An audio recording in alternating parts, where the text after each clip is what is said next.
परमेश्वराचा हात मला आपल्याला सोडला किती रुसवे फुगवे चिडकं स्वभाव सगळं होतं, पण देवाने आपल्याला सोडलेलं नाहीये. म्हणून आपण इथे आहोत. हालेलुया.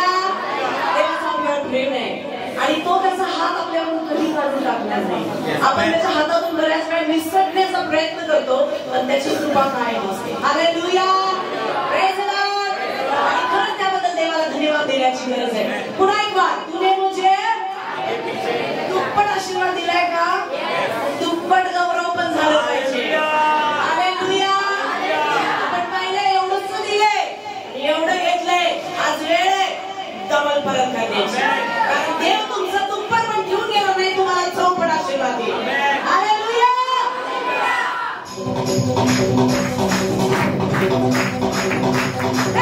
मुझे पीछे रखना है.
आगे पीछे घेरे रखा है, अपना मेरे सर पे रख के रखा है।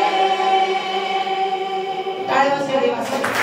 तुम्ही प्रभू आपले प्रयत्न केले, हालेलुया, आपले सगळे प्रयत्न केले त्याच्या पुढे. कारण जर त्याला एकदा तुमच्यावर नजर टाकली, तुम्ही पळून तर बघा, तुम्हाला परत घेऊन येईल. Hallelujah, hallelujah. मला नाही जमत, देव म्हणाला नाही, मला तुझी गरज आहे. कारण योना पळून चालला होता, देवानं त्याला सोडलं, त्याला माशाच्या पोटात घातलं, घाणीमध्ये ठेवलं आणि मात्र त्याच्याकडून देवाचं गौरव करून घेतलं. तुम्हाला ऑप्शन नाहीये. तुम्ही म्हणाला मी नाही केलं, दुसरं कोणतरी करेल. नाही, तुमचं काम तुम्हालाच करायचं. हालेलुया. कारण देव जोपर्यंत तुम्ही रेडी होत नाही, तुमचा पिछा सोडत नाही. हालेलुया. त्याचा स्वभाव आहे पाठलाग करणे. आपला स्वभाव आहे पळून जाणे. तो म्हणतो पुढे पण जा, मी तुला सोडणार नाही. सर्वश्रेष्ठ उन्नत आहेस, धन्यवाद तुझपासून प्राप्त होतात. तू सर्वावर प्रभुत्व चालवतो, सामर्थ्य व पराक्रम तुझ्याच हाती आहे. लोकांस थोर करणे, सर्व सामर्थ्य देणे तुझ्याच हाती आहे. तर आता हे आमच्या देवा आणि तुझ्या आभार मानतो, तुझ्या प्रतापी नामाची स्तुती करतो. तू आज तुझ्या वचनातून माझ्याशी बोल. सर्व वचने होय आमेन मध्ये स्वीकारतो. आमेन. परमेश्वर पित्या, तुझा आत्मा या ठिकाणी उपस्थित आहे प्रभूजी. जशा प्रकारे आम्ही कबूल केलं त्या प्रकारे प्रभू देवा तू सर्व वैभव देणारा, तुझ्याकडे तुझ्या हातामध्ये सर्व वैभव आहे, तुझ्याकडे बळ आहे, तुझ्याकडे शक्ती आहे पित्या, तुझ्याकडे आमच्यासाठी योजना आहेत प्रभू देवा. आम्ही धन्यवाद देतो प्रभू देवा, तू योजना बनवणारा परमेश्वर आहेस. आणि बायबल सांगतं त्याप्रमाणे प्रभू देवा तू केवळ योजना बनवत नाहीस, तर त्या पूर्णत्वास नेणारा देव आहेस प्रभू देवा. आणि तुझ्या त्या प्रभूची योजना बनवण्याच्या सामर्थ्यावर आम्ही विश्वास ठेवतो. तुझ्या पूर्णत्वावर आमचा विश्वास आहे प्रभू देवा. आणि आमच्यासाठी तुझी एकही योजना निष्फळ होणार नाही प्रभूजी, हे आम्ही स्वीकारतो आज आमच्यासाठी प्रभू देवा. 2025 साठी प्रभू देवा तुझ्या योजना येशूच्या नावात आम्ही होय ना आमेन मध्ये स्वीकारतो प्रभू देवा. प्रभूजी आज आम्ही एक योजना घेऊन जाणार आहोत. आज आम्ही या ठिकाणी प्रभू देवा तुझा प्लॅन घेऊन जाणार आहोत प्रभू देवा. तुझ्या प्रभू देवा विशेष करून अनंत काळाच्या योजनेसोबत आमचं आयुष्य जोडलं जाणार आहे प्रभू. ओ प्रभू देवा आमचं जीवन आम्ही तुझ्या पवित्र हातात देतो. या ठिकाणचा प्रत्येक व्यक्ती जोडण्यासाठी तू घेऊन आलास, कोणालाही तू तोडत नाहीस. तुझं वचन सांगतं की माझ्याजवळ जो कोणी येतो त्याला मी खालवून देत नाही, तर मी त्याला जवळ घेतो. जशी कोंबडी आपल्या पिलाखाली आपल्या पिलांना लपवते प्रभू देवा, तशा प्रकारे तू तुझ्या रस्त्याखाली आम्हाला लपव प्रभू. आणि प्रभू देवा आमचं जीवन आम्ही तुझ्या पवित्र हातात सोडतो. आमची प्रार्थना आहे धन्यवाद येशूच्या नावात मागतो. आमेन. बसूया.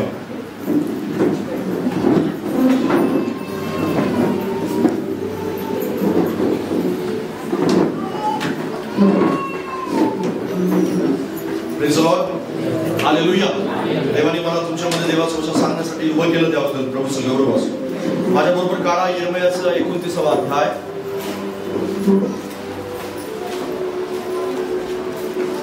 तुम्हाला परिचित असणारं वचन आहे. हिंदी आणि मराठीमध्ये दोन्हीमध्ये आपण वाचूया.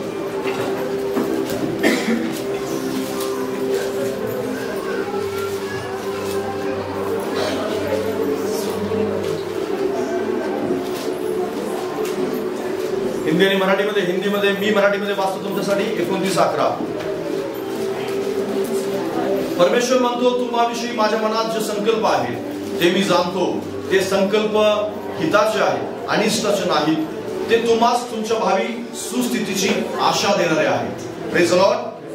हालेलुया. हिंदीमध्ये क्योंकि यहोवा की यह वाणी है कि जो कल्पनाएं मैं तुम्हारे विषय करता हूँ उन्हें मैं जानता हूँ. वे हानि की नहीं वरन कुशल ही की है, और अंत में तुम्हारी आशा पूरी करूंगा. Praise the lord. हालेलुया. बाजूला सांगा आपला देव योजना बनवणारा परमेश्वर आहे. आणि केवळ तो योजना बनवणारा नाही तर योजना पूर्णत्वास नेणारा परमेश्वर आहे. बाजूला सांगा योजना पूर्णत्वास नेणारा परमेश्वर आहे. आपला देव योजना बनवतो आणि त्या योजनासाठी काम करतो, कार्य करतो, तो परिस्थिती बदलतो, लोकांना बदलतो, सिच्युएशन्स बदलतो, त्याच्यानंतर पृथ्वीतली प्रत्येक गोष्ट हलवतो योजना पूर्ण करण्यासाठी. आणि महत्वाची गोष्ट म्हणजे त्या योजना तो पूर्णत्वास नेत असतो. हालेलुया. प्रत्येक योजना देवबापानी पूर्ण करण्यासाठी तो सतत प्रयत्न करतो. सतत काय करतो? प्रयत्न करतो. लक्षात घ्या, देवाची योजना पूर्ण होण्यासाठी त्याला वेगवेगळ्या प्रकारच्या प्रसंगाला आणि वेगवेगळ्या प्रकारच्या गोष्टी लागत असतात. जर आपण उत्पत्तीच्या पुस्तकामध्ये गेलो तर तुम्हाला समजेल की आपला देव कशा प्रकारे योजना बनवतो. वाचा माझ्या बरोबर उत्पत्तीचं पुस्तक, याचा 2रा अध्याय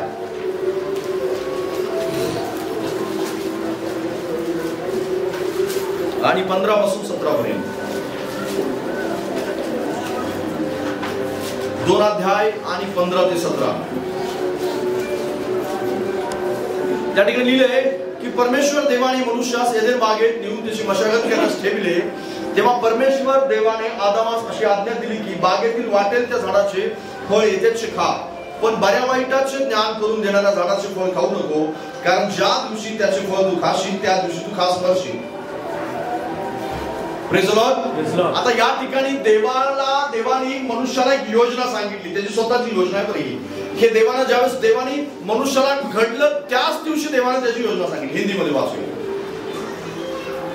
तब यहोवा परमेश्वर ने आदम को लेकर अदन की वाटिका में रख दिया कि वह उसमें काम करे और उसकी रक्षा करे. और यहोवा परमेश्वर ने आदम को यह आज्ञा दी, तू वाटिका के सब वृक्षों का फल बिना खटके खा सकता है, पर भले या बुरे के ज्ञान का जो वृक्ष है उसका फल तू कभी न खाना, क्योंकि जिस दिन तू उसका फल खाएगा उसी दिन अवश्य मर जाएगा. Praise the lord. हालेलुया. देवाने लगेच आदाम घडला लगेच त्याला एका एदेन बागेमध्ये ठेवलं. बागेमध्ये ठेवल्यानंतर देवाने लगेच त्याला योजना सांगितली. त्याच्या जीवनामध्ये नेमका पुढचा काय प्लॅन आहे, या प्लॅन सगळा परमेश्वराने त्याला सांगून ठेवला. तो काय केल्यानंतर काय होणार आहे, कशा प्रकारे त्याला जीवन जगायचं आहे, कोणत्या गोष्टी त्याला करायच्या आहेत, कोणत्या गोष्टी नाही करायच्या, आणि काय केल्यानंतर काय कोणत्या गोष्टी घडतील, हे सगळं त्याला सांगून ठेवलं. लगेच आपण जर उत्पत्तीच्या 3ऱ्या अध्यायात आणि त्या ठिकाणी 14-15 मध्ये जर आलो तर तिथं लगेच देवानं प्लॅन बदललेला आहे आणि योजना चेंज केली कशा प्रकारे ती पण गोष्ट पाहायला मिळते. 14 आणि 15 वचन मी वाचतो लगेच तुमच्यासाठी. तेव्हा परमेश्वर देव सर्पास म्हणाला, तू हे केले म्हणून सर्व ग्राम पशु व वन पशु यापेक्षा तू शापग्रस्त हो. तू पोटाने चालशील व आयुष्यभर माती खाशील, आणि तू व स्त्री तुझी संतती व तिची संतती यामध्ये मी परस्पर वैर स्थापिन. ती तुझे डोके पुढील व तू तिची टाच फोडशील. परमेश्वर ने सर्प से कहा, तूने जो यह किया है इसलिए तू सब घरेलू पशुओं और सब बनैले पशुओं से अधिक श्रापित है. तू पेट के बल चला करेगा और जीवन भर मिट्टी चाटता रहेगा. और मैं तेरे और इस स्त्री के बीच में और तेरे वंश और इसके वंश के बीच में बैर उत्पन्न करूंगा. वह तेरे सिर को कुचल डालेगा और तू उसकी एड़ी को डसेगा. हालेलुया. मी काल तुम्हाला देवाची महानता सांगत होतो. मी काय सांगत होतो? देवाची महानता सांगत होतो. आणि त्या महानतेमध्ये या 3 गोष्टी महत्वाच्या आहेत. पहिली गोष्ट म्हणजे आपला देव योजना बनवणारा देव आहे. बाजूला सांगा, आपला देव योजना बनवणारा देव आहे. आपला देव योजना पूर्णत्वास नेणारा देव आहे. बाजूला सांगा, आपला देव योजना पूर्णत्वास नेणारा परमेश्वर आहे. आणि तिसरी महत्वाची गोष्ट म्हणजे आपला देव कधीच न थांबता त्यासाठी सतत कार्यशील राहणारा देव आहे. आपला देव कधीच न थांबता, बाजूला सांगा ना, आपला देव कधीच न थांबता सतत कार्यशील राहणारा देव आहे. तो कार्य करत राहतो सतत ते पूर्ण करण्यासाठी. आदामाच्या जीवनामध्ये आणि हव्याच्या जीवनामध्ये तुम्हाला पाहायला मिळते एक गोष्ट, प्रामुख्यानं देवानं त्यांना बनवल्या लगेच त्यांना प्लॅन सांगितला. पण ज्यावेळेस आदामाने पाप केलं लगेच परमेश्वराने पुढचा प्लॅन सांगितलेला त्याला की आता नेमकं काय होणार, आता तू कशा प्रकारे जाशील, आता तुझं जीवन काय असेल, तू कुठं राहशील, काय खाशील, कोणत्या प्रकारे तुला लेकरं होतील, कोणत्या प्रकारे तुझं पुढचं आयुष्य असेल, आणि तुझ्या तारणाची योजना सुद्धा देवाने लगेच त्याला सांगितली. Praise the lord. हालेलुया. ह्या देवाकडे तुमच्या आणि माझ्यासाठी प्लॅन आहे, तुमच्या आणि माझ्यासाठी योजना आहे. तुम्ही असं समजू नका की 2025 मध्ये तुम्ही उगीच आलेला आहात. आजचा दिवस देवाने तुम्हाला उगीच दाखवले नाही, उगीच नाही दाखवलेला. तुम्ही या ठिकाणी बसलाय उगीच नाही बसला. देवाची योजना आहे की तुम्हाला 2025 दिसावं. देवाची योजना आहे की 2025 मध्ये तुमच्यासाठी काम करावं.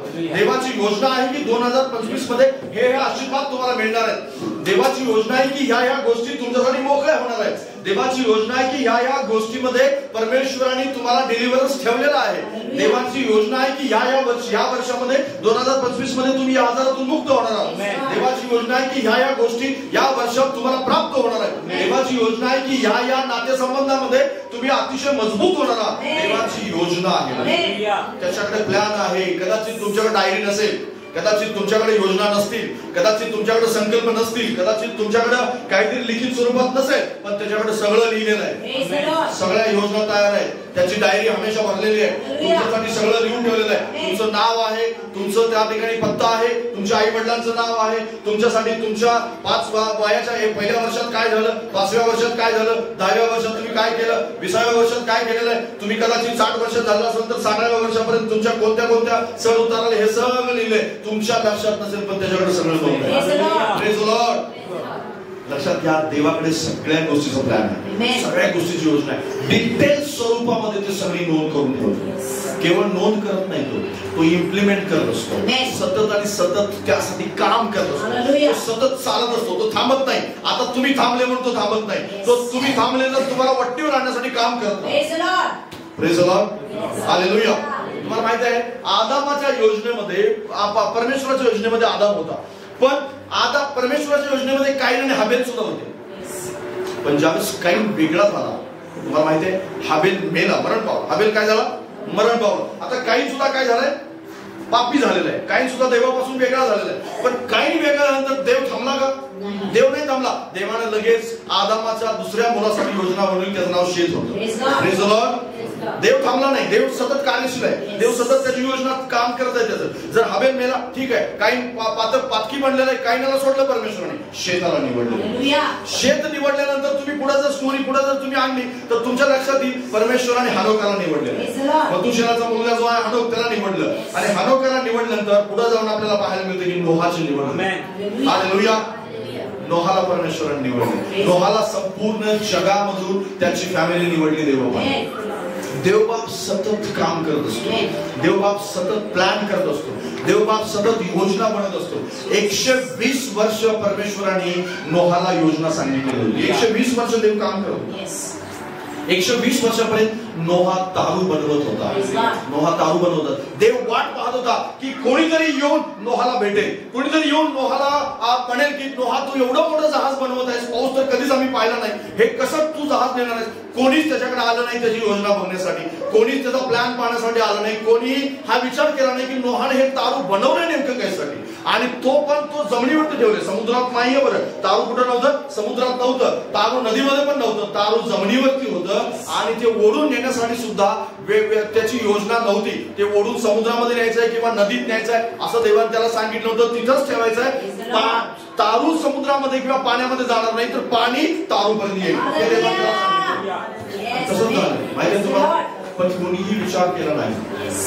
लक्षात घ्या, ज्यावेळेस आजूबाजूला योजना बनत असतात, देवाचं काम होत असतं ना, त्यावेळेस लोक त्याच्याकडे पाहत नाहीत, लोक त्या गोष्टीकडे लक्ष देत नाहीत. मी आज तुम्हाला काय सांगत आहे माहितीये, जर देव योजना बनवणार आहे, जर देव काम करणार आहे, जर देव सतत प्लॅन करणार आहे, इम्प्लिमेंट करणार आहे, तर तुम्हाला त्याच्याशी जोडायचं आहे. देव तर जोडू इच्छितो, त्याची योजना आहे, तो त्याचा प्लॅन जोडून तो परत फिरून तुम्हाला त्यामध्ये हे करणार नाही. तो म्हणणार नाही की चल ठीक आहे, ही सरळ रेष चाललेली आहे, ह्या रेषेला मी वाकडं करतो आणि तुला त्याच्यामध्ये घेतो आणि तुझ्या दिशेने ती जाईल. नाही, तुम्हाला त्या सरळ रेषेशी जोडलं जाईल.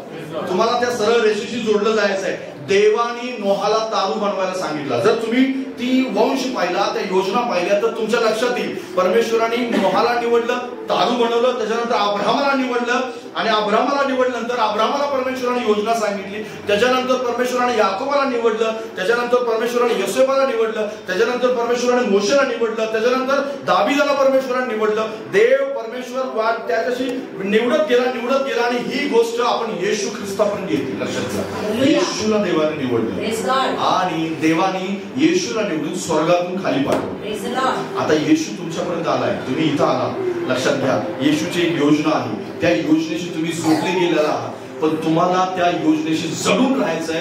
ती योजना कदाचित तुम्ही सोडून दिली तर देवाची लाईन तशी चालू राहणार आहे. तुम्हाला धावत पळत कसं तरी ते त्या योजनेच्या त्या सरळ लाईनला जाऊन पकडायचं आहे. समजा जर तुम्ही नाही पकडलं तर लक्षात घ्या ती योजना तशीच चालू राहणार आहे. देव सतत काम करत राहील, देव सतत त्याचे इम्प्लिमेंटेशन करत राहील, सतत काम करत राहील. पण तुम्ही ज्यावेळेस फिरून फिरून फिरून फिरून फिरून फिरून ज्यावेळेस परत त्या सरळ लाईन जाऊन या, परत त्या योजनेमध्ये सामील व्हा. हालेलुया. मुद्राचा दाखला ज्यावेळेस आपण ऐकतो त्यावेळेस बाप त्याला शोधायला गेला नव्हता. बाप वाट पाहत होता हात पसरून. माझं लेकरू फिरेल, माझं लेकरू फिरेल, डुकरांच्या मध्ये फिरेल आणि वेगवेगळ्या वाईट गोष्टींच्या मध्ये फिरेल आणि एक दिवस त्याला शुद्ध येईल आणि शुद्ध आल्यानंतर पुन्हा एकदा बापाकडे परत येईल. तुम्हाला माहिती आहे बाप कधीच आपल्याला दूर हाकलणार नाही, पण बापाकडे परत येणं मात्र गरजेचं आहे. त्याच्या योजनेशी स्वतःहून सोडून घेणं गरजेचं आहे. त्याची योजना सतत आणि सतत चालू आहे, पण त्या योजनेशी तुम्हाला जोडलं गेलं पाहिजे. तुम्ही जर वाचलं बायबलमध्ये बऱ्याचशाच ठिकाणी ह्या गोष्टी लिहिलेल्या आहेत. तुम्ही वाचा माझ्या बरोबर उत्पत्ती 12वा अध्याय 1 ते 3.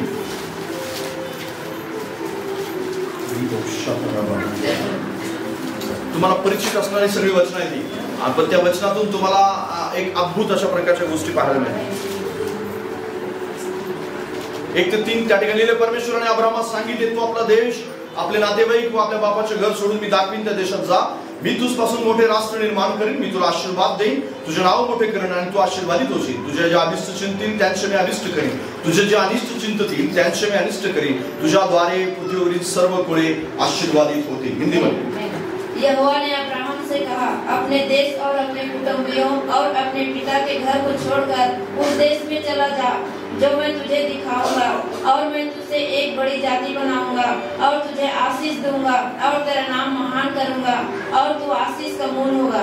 जो तुझे आशीर्वाद दे उन्हें मैं आशीष दूंगा और जो तुझे पोसे उसे मैं शाप दूंगा और भूमंडल के सारे कुल तेरे द्वारा आशीष पाएंगे. Praise the lord. हालेलुया. आपल्याला या ठिकाणी ते वचन नंतर सुद्धा तुमच्या कामाला येणार, त्या ठिकाणी मार्क करून ठेवा. कारण लक्षात घ्या बऱ्याचशाच ठिकाणी जर तुम्ही उत्पत्तीच्या पुस्तकामध्ये जर 37वा अध्याय 5व्या वचनात जर गेले तर त्या ठिकाणी योसेफाची योजना तुम्हाला पाहायला मिळते. देवाची योजना योसेफासाठी पूर्णत्वास कशा प्रकारे येते, देव त्याला कसं सुरुवात करतो त्यासोबत ती गोष्ट पाहायला मिळते. त्याच प्रकारे निर्गमाचं पुस्तक 3रा अध्याय आणि त्याच्या 1ल्या वचनापासून 3ऱ्या वचनापर्यंत मोशेसाठी देवाने केलेली योजना तुम्हाला पाहायला मिळते. काढू नका, नंतर तुम्ही घरी जाऊन वाचू शकताय. पण या सगळ्या योजना ज्या आहेत त्या परमेश्वराने वेगवेगळ्या प्रसंगात वेगवेगळ्या लोकांसाठी त्याच्या योजनांना पूर्णत्वास आणण्यासाठी देवबापाने काम केलेलं आहे. मग मोशेला परमेश्वराने ओढून आणलं मिस्र देशामध्ये. योसेफाला परमेश्वराने काय केलं बरं, मिस्र देशात तो घेऊन गेला त्याला. त्याच्यानंतर याकोबाला परमेश्वरानं मामाच्या घरातून परत एकदा इस्रायलकडे घेऊन आला. देव त्याच्या लोकांना त्याच्या पद्धतीप्रमाणे त्याच्या योजनेत आणू इच्छितो आणि त्या सरळ रेषेशी त्यांनी जोडलं जावं अशी देवाची इच्छा आहे. आणि त्या सरळ रेषेशी जोडलं गेल्यामुळे होतं काय माहितीये काय, आपण त्याच्या योजनेचा भाग बनतो आणि त्याच्या योजनेमध्ये जो येतो त्याच्या गौरवामध्ये प्रवेश करतो. लक्षात घ्या त्याच्या महानतेमध्ये तो प्रवेश करतो, त्याच्या त्या राज्यामध्ये तो प्रवेश करतो. देवाचं वचन सांगतं त्याचं राज्य युगानुयुग राहणारं राज्य आणि त्याचं राज्य हे तुम्हाला त्याच्या योजनेमध्ये सापडेल. त्याची महानता त्याच्या योजनेमध्ये तुम्हाला सापडेल. लक्षात घ्या इस्रायल लोकांसाठी सतत परमेश्वर योजना बनवत होता. तुमच्या आणि माझ्यासाठी सुद्धा देव सतत योजना बनवत आहे. तुम्हाला वाटू देऊ नका की सतीश कमलाकर नावाचा व्यक्ती असाच कोणीतरी त्याला काहीतरी कळालं नाही काय नाही असाच कोणीतरी ऍक्सिडेंटली याच्यामध्ये आलेला आहे, ऍक्सिडेंटली साताऱ्यामध्ये आला आणि ऍक्सिडेंटली तुमच्या समोर देवाचं वचन सांगत आहे. नाही, हे देवाचा प्लॅन आहे, देवाची योजना आहे. जसं सांगतं इर्मियाचं पुस्तक याचा 1ला अध्याय 5व्या वचनामध्ये, गर्भाशयात असताना मी तुला निवडलेलं आहे आणि मी तुझे नेमणूक केलेलं आहे राष्ट्रांचा संदेष्टा म्हणून. जर तुम्ही या ठिकाणी खुर्चीवर बसलाय तर तुम्ही ऍक्सिडेंटली इथं आलेलं नाहीये. कुणीतरी कुठल्या तरी बंधूंनी कुठल्या तरी बहिणीने तुम्हाला सांगितलं आणि त्यांनी ओढून ताणून कसं तरी तुमची इच्छा नसताना तुम्हाला आणलंय. याचा अर्थ लक्षात घ्या तुम्ही ऍक्सिडेंटली नाहीये, तुम्ही अपघातानं नाही, तर देवाच्या योजनेचा तुम्ही भाग आहात. हे तुमच्या कानावर त्याला पाडायचंय म्हणून तुम्ही इथं बसलाय. त्या सरळ रेषेशी तुम्हाला आणून जोडायचं देवाला. जर तुम्ही त्याशी जोडले ना, त्याच्या गौरवाचा तुम्ही भाग म्हणणार, त्याच्या महान योजनेचा भाग म्हणणार. कारण आपला देव योजनामध्येच बंद करत नाही, गुंडाळून ठेवून जात नाही बरं. तो कधीच तो थांबत नाही, त्याचं काम सतत चालू आहे. तुम्ही आणताय तो जोडतो, आणताय आणि परमेश्वर जोडतो. परमेश्वर सतत जोडत आहे, लोकांना जोडत आहे, त्याच्या महान योजनेची जोडत आहे. त्याची महान योजना स्वर्गामध्ये जाऊन पूर्ण होणार. मला मी पुढे जाऊन सांगणार आहे की परमेश्वराने नेमकं कशा प्रकारे तो प्लॅन करतो, कशा प्रकारे काम करत असतो. लक्षात घ्या, देवाची योजना पूर्णत्वास जाण्यासाठी देव लोकांना जोडत आहे. या लोकांना देवाने जोडलं, तुम्हाला आणि मला सुद्धा देवाने जोडले. आपण त्याच्या महान योजनेशी जोडलेले लोक आहोत. त्या सरळ रेषेला कधी सोडू नका, त्या देवाला कधी सोडू नका, त्याचा प्लॅन कधी विसरू नका. लक्षात घ्या, तुम्हाला सतत तुमच्या मनामध्ये ह्या गोष्टीचं भान ठेवा की देवानं माझ्यासाठी योजना बनवली म्हणून मी इथं आहे. लक्षात घ्या, हा धर्माचा, जातीचा, कुठल्याही प्रकारे जे लोकांच्या डोक्यामध्ये गैरसमज आहेत ना, या सगळ्या गोष्टीचा इथं काहीही भाग नाहीये. परमेश्वर, महान परमेश्वर ज्याने आकाश आणि पृथ्वी निर्माण केली, त्याची एक योजना आहे आणि त्या योजनेचा प्रत्येक मनुष्याला त्या सरळ रेषेशी त्याला जोडायचं आहे. आणि त्या सरळ रेषेशी जोडण्यासाठी धर्म, जात, नाव, गाव, बुटका आणि स्त्री पुरुष हे सगळं तो काही पाहत नाही. तो व्यक्ती देवावर विश्वास ठेवतो, त्याला परमेश्वर त्या सरळ रेषेशी जोडतो. हालेलुया. आणि देवानं जोडलं, लक्षात घ्या. आणि जो जोडू इच्छित नाही तो बाहेर फेकला गेला, काही नसारखा बाहेर. काही त्याच्या योजनेतूनच बाहेर गेला. तुम्हाला माहित आहे, काहीनाचे वंशज नरकामध्ये किंवा वेगवेगळ्या प्रकारच्या त्या जलप्रलयामध्ये नाश झाले असतील, पण शेताच्या वंशजाला मात्र परमेश्वर हालेलुया सरळ रेषेशी जोडला जातो ना, तो टिकून राहतो. पण जो सरळ रेषेशी जोडत नाही तो मात्र त्या रेषेतूनच बाजूला जातो. आणि त्या रेषेतून बाहेर गेले तर लक्षात घ्या, तुमच्यापर्यंत ती रेष येणार नाही. तुम्हाला पश्चाताप करून त्याच्यापर्यंत जायचं. तो प्रयत्न करत राहील, तो तुमच्यामध्ये त्याच्या पवित्र आत्म्याचं काम करत राहील. कदाचित मग तुम्ही कष्टात असाल, दुःखात असाल, वेगवेगळ्या समस्येत असाल, वाईट गोष्टींच्या मध्ये जीवन जगत असाल, त्यामध्ये तुम्हाला पश्चाताप होईल. पण परत तुम्हाला त्या रेषेजवळच जायचं आहे, दुसरीकडे कुठेही जायचं नाहीये. हालेलुया. कारण त्यावेळेसच तुम्ही जोडले जाल त्याच्याशी. तुम्ही म्हणाल की देवानं माझ्यासाठी प्लॅन करावा, योजना करावी. देवाची एक योजना आहे आणि त्या योजनेशी कदाचित तुमच्यासाठी वेगळं, माझ्यासाठी वेगळं असू शकतं, तुमच्यासाठी वेगळं असू शकते. वेगवेगळ्या प्रकारचे प्रसंग वेगवेगळे असू शकतात. तुमचे संघर्ष, माझे संघर्ष वेगळे असू शकतात. पण लक्षात घ्या, सगळ्या संघर्षातून आणि सगळ्या संकटातून, सगळ्या अडचणीतून एकच गोष्ट होणार आहे की त्याची योजना पूर्णत्वास जाईल. हालेलुया. आणि त्याची योजना पूर्णत्वास जाण्यासाठी तो पृथ्वी हलवू शकतो, सर्व जगाला हलवू शकतो. प्रत्येक गोष्ट हलवण्याची शक्ती त्याने समुद्र दुभागला, मिस्र देश उलटा पालता केला. त्याने सगळं आणि नील जी नदी आहे ती सगळी नदी उलटवून टाकली, पाण्याचं रक्त बनवलं. लोकांना बेडकांच्या पिढा सहन कराव्या लागल्या. समुद्र दुभागून खडकातून त्यांनी पाणी काढलं. लक्षात घ्या, त्याच्यानंतर यार्देन नदी त्याला दुभागली. वेगवेगळ्या प्रकारच्या गोष्टी तुम्हाला पाहायला मिळतील. सगळ्या लोकांचं जीवन पहा की त्यांच्या जीवनामध्ये एवढी उलटापालट परमेश्वराने केली. त्याची योजना पूर्ण, त्याची योजनेशी तुम्ही जोडले जावं अशी प्रभूची इच्छा आहे. आपला देव योजना बनवणार आहे, योजना पूर्णत्वास नेणार आहे आणि कधीच न थांबता सतत कार्यशील राहणार आपला परमेश्वर. ही गोष्ट विसरू नका. दुसरी महत्वाची गोष्ट म्हणजे त्याचं जे योजना असतात त्या सगळ्या स्पिरिच्युअल गोष्टीशी जोडलेल्या असतात. Praise the Lord. माझ्या बरोबर काढा वचन. त्याच्या योजना सतत स्पिरिच्युअल गोष्टीशी जोडलेल्या असतात. यिर्मयाह पुस्तक 31 अध्याय 17 वचन.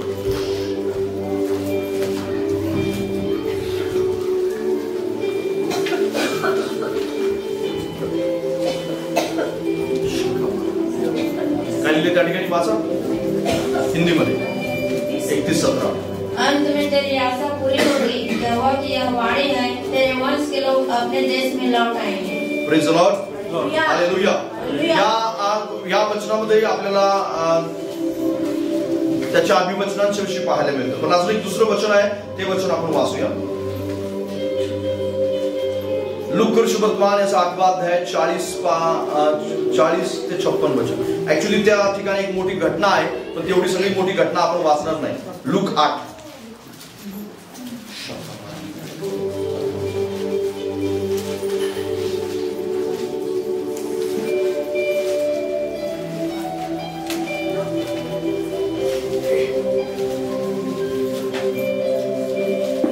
लूक शुभवर्तमान याचा 8वा अध्याय आणि 40 से लेकर पढ़ना है. 40 से पढ़ो, आपको मैं बताता हूँ. जब यीशु लौटा तो लोग उसे आनंद के साथ मिले, क्योंकि वे सब उसकी बाट जोह रहे थे। इतने में याईर नामक एक मनुष्य जो आराधनालय का सरदार था आया और यीशु के पांव पर गिर के उससे विनती करने लगा कि मेरे घर चल, क्योंकि उसके 12 वर्ष की एकलौती बेटी थी, वह मरने पर थी। जब वह जा रहा था तब लोग उस पर गिरे पड़ते थे। एक स्त्री ने जिसको 12 वर्ष से लहू बहने का रोग था और जो अपनी सारी जीविका वैद्यों के पीछे व्यय कर चुकी थी, तब भी किसी के हाथ से चंगी न हो सकी थी, पीछे से आकर उसके वस्त्र के आंचल को छुआ और तुरंत उसका लहू बहना बंद हो गया। Praise the lord. बस हालेलुया। माझ्या बरोबर काढा रोमकरसपत्र याचा 8वा अध्याय आणि त्याचं 6वं वचन। ही सगळी वचनं वाचा, नंतर घरी जाऊन अगदी मन लावून आणि त्याच प्रकारे त्याच्यावर मनन करा। देव तुम्हाला त्या वचनातून अद्भुत अशा गोष्टी शिकवणार। 8वा अध्याय 6वं वचन सांगतं, कारण देव स्वभावाचे चिंतन हे मरण, पण आत्म्याचे चिंतन हे जीवन व शांती आहे। Praise the lord. हालेलुया। या सगळ्या वचनातून एक कॉमन गोष्ट तुम्हाला पाहायला मिळेल। अजून काही वचनं आहेत की जी तुम्हाला वाचायची आहेत घरी जाऊन, आणि त्याच्यानंतर 1 तिमोथेचा 6वा अध्याय 19वा वचन आहे। 1 तिमोथेचा 6वा अध्याय 19 वचन। या सगळ्या वचनातून एक प्रामुख्याने एक गोष्ट पाहायला मिळते, जे खरे जीवन ते बळकट धरण्यास पुढील काळी चांगला आधार होईल असा साठा स्वतःसाठी करावा। 1 तिमोथेय 6 अध्याय 19 वचन। इस वचन को हिंदी में पढ़ना।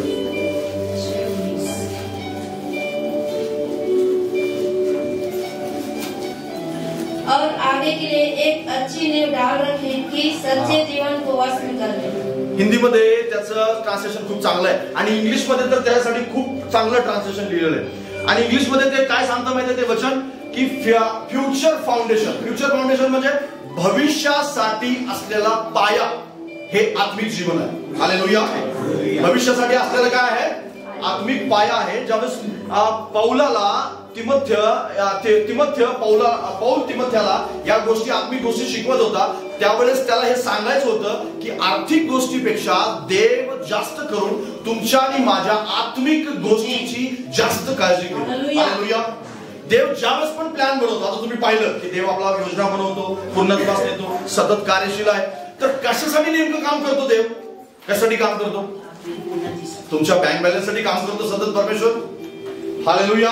बँक बॅलन्स साठी काम करतो, पण सतत परमेश्वर तुमच्या आत्म्याची त्याला काळजी आहे। हालेलुया। ज्यावेळेस उधळ्या पुत्र धावला होता, पळाला होता, ज्यावेळेस निघून गेला होता, त्याची आर्थिक सगळी संपत्ती संपली, पण तुम्हाला माहिती आहे ज्यावेळेस तो परत आला त्यावेळेस प्रथम त्याची जर काळजी कोणती घेतली गेली असेल तर त्याला प्रथम त्याची वस्त्र बदलण्यात आली, त्याला प्रथम पैसा देण्यात आला नाही, त्याच्यानंतर त्याला प्रथम या गोष्टी देण्यात आल्या की जे त्याला प्रिय आहे, कारण त्या प्रिय गोष्टीला तो त्या प्रिय गोष्टींच्याच मागे गेलेला होता, पण पैसा नाही, संपत्ती नाही, सोनं नाही, नाणं नाही, तर त्याचं प्रथम उत्तम वस्त्र त्याला घालण्यात आले, त्याच्या बोटामध्ये परत एकदा अंगठी घालण्यात आली। अंगठी कशाचं प्रतीक आहे माहिती आहे? अंगठी हे कराराचं प्रतीक आहे, परमेश्वरासोबत केलेल्या कराराचं प्रतीक आहे। देव ज्या पण वेळेस योजना बनवतो त्यावेळेस त्याला तुमच्या आत्म्याची जास्त काळजी आहे। बाजूला सांगा, देवाला तुझ्या आत्म्याची जास्त काळजी आहे।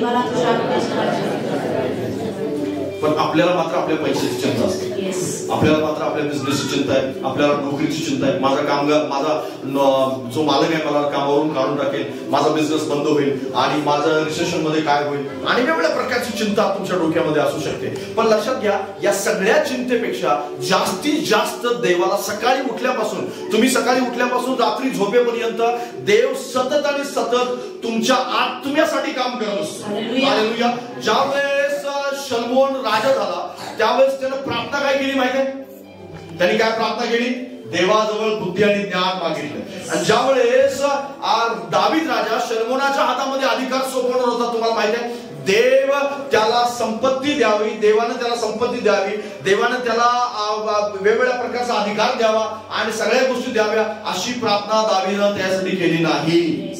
तुम्हाला माहिती आहे त्याने प्रार्थना काय केली आणि त्याला काय उपदेश दिला की ज्या देवाने मला आतापर्यंत सांभाळलं तोच देव तुला इथून पुढे सांभाळणार आहे, त्याच्याशी असलेला संबंध कधीच सोडू नको, तो कायम ठेव, असं देवाने त्याला इन्स्ट्रक्शन दिलं।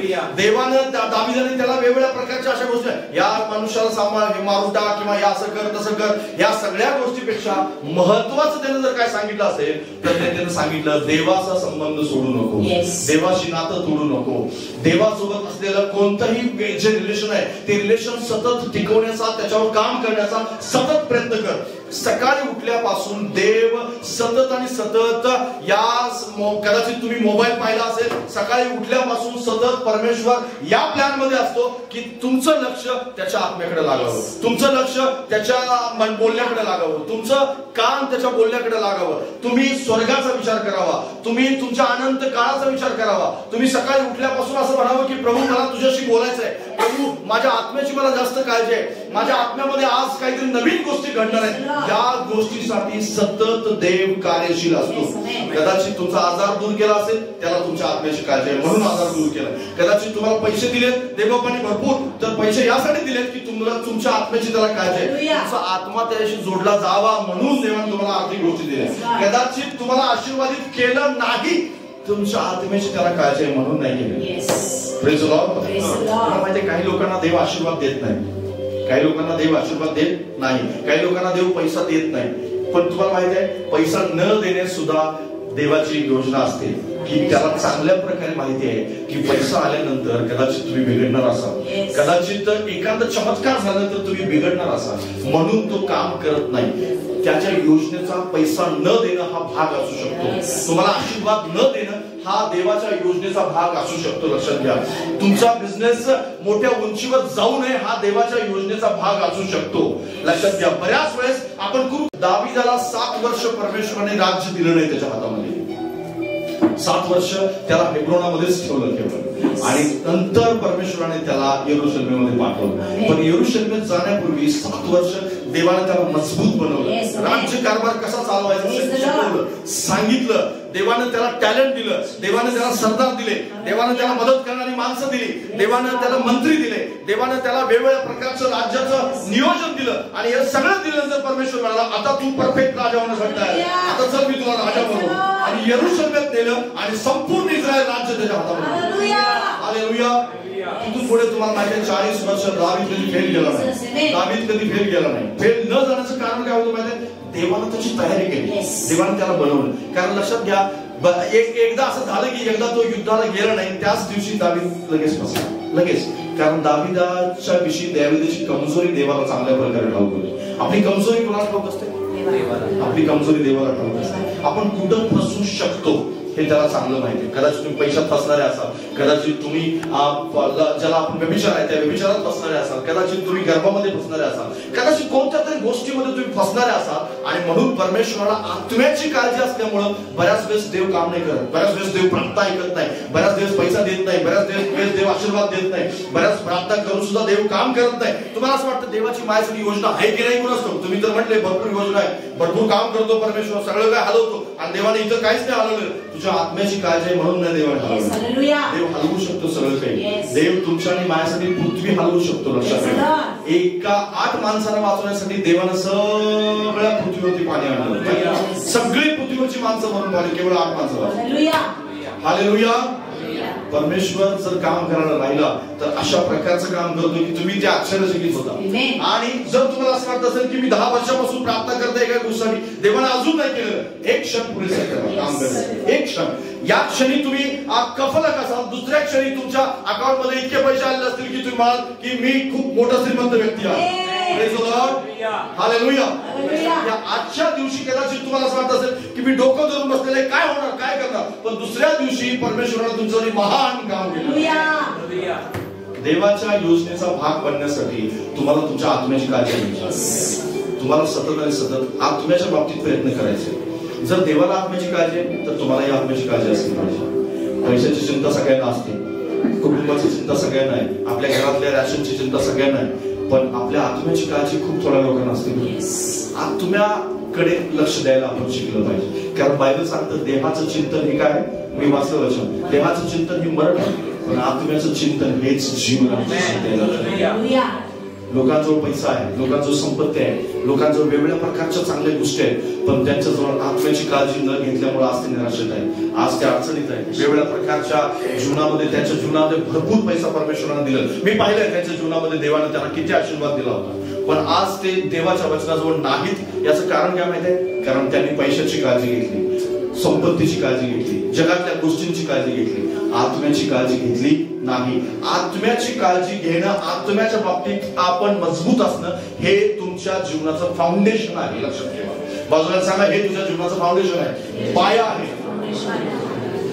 ते मग त्याला पाऊल सांगतो या ठिकाणी की जर तुझ्या जीवनाचं फ्युचरचं फाउंडेशन म्हणजे भविष्याचं फाउंडेशन काय असेल तर ती आत्म्याची काळजी घेणं आहे. कारण देवाला आत्म्याची काय आहे? काळजी आहे. जर तुम्ही आत्म्याची काळजी घेतली तर निश्चित अर्थाने परमेश्वराच्या योजनेशी तुम्ही जोडले जा. कारण देव सतत आणि सतत कशासाठी काम करत आहे? आत्म्यासाठी काम करत आहे. तुमचा आत्मा स्वर्गात जावा याच्यासाठी तो प्रयत्नशील. प्रत्येक गोष्ट तुम्हाला साधा पेन जरी मिळाला असेल देवापासून तर तो तुमच्या आत्म्यासाठी मिळाला. लक्षात घ्या. तुम्हाला आनंदित व्हावं, तुम्ही आनंदित व्हावं, तुम्ही खुश राहावं, या सगळ्या गोष्टी बरोबर आहेत, पण त्याला जास्तीत जास्त सगळ्यात मोठी काळजी जर असेल कोणती तर त्याला आत्म्याची काळजी. हालेलुया. तुमचा आत्मा वाचला जावा यासाठी. कारण जर मनुष्याने सगळं जग मिळवलं आणि आपल्या आत्म्याचा नाश करून घेतला तर त्याला काहीही लाभ नाही. हे देवाला चांगल्या प्रकारे ठाऊक आहे. कारण हेच ते वचन जे आहे ते परमेश्वरच बोललेलं आहे आणि त्यामुळे त्याला चांगल्या प्रकारे ठाऊक आहे की मनुष्याला सगळं जग मिळून सुद्धा फायदा होणार नाही जर आत्मा वाचला नाही तर. म्हणून आत्मा वाचणं जास्त गरजेचं आहे. तुमचा आत्मा वाचवण्यासाठी, तुमचा आत्म्याला खाऊ घालण्यासाठी, तुमच्या आत्म्याला मजबूत बनवण्यासाठी, तुमच्या आत्म्यामध्ये चांगल्या गोष्टी सतत भरत राहण्यासाठी देव सतत प्रयत्नशील आहे. कारण त्याची योजना तुमचा आत्मा चांगला राहिल्यानंतरच पूर्ण होणार. हालेलुया. समजा देवानं तुमच्यासाठी योजना बनवली, तुम्हाला असं वाटतं की पैसा भरपूर मिळावा, सगळं भरपूर मिळावं, सगळं काही भरपूर मिळावं असं तुम्हाला वाटलं आणि देवाच्या त्या सरळ रेषेत तुम्ही जोडले, पण आत्म्याची नाही काळजी घेतली तर तुम्ही ऑटोमॅटिकरित्या देवाच्या त्या सरळ रेषेतून बाहेर जा. कारण देवाची सरळ रेषा जास्तीत जास्त पवित्रतेत चालते आणि त्याच्या सामर्थ्याने चालते, विशेष करून आत्म्याच्या काळजीने चालते. देवाची पवित्र रेषा केवळ आणि केवळ महत्वाची गोष्ट, देवाच्या योजनेची रेषा जी आहे ती तुम्हाला असं वाटत असेल की पैशाने चालते, संपत्तीने चालते, सोन्या नाण्याने चालते, नोकरी यशाने चालते, याने नाही चालत. लक्षात घ्या. तिथं आत्म्याचं काम सतत जास्त.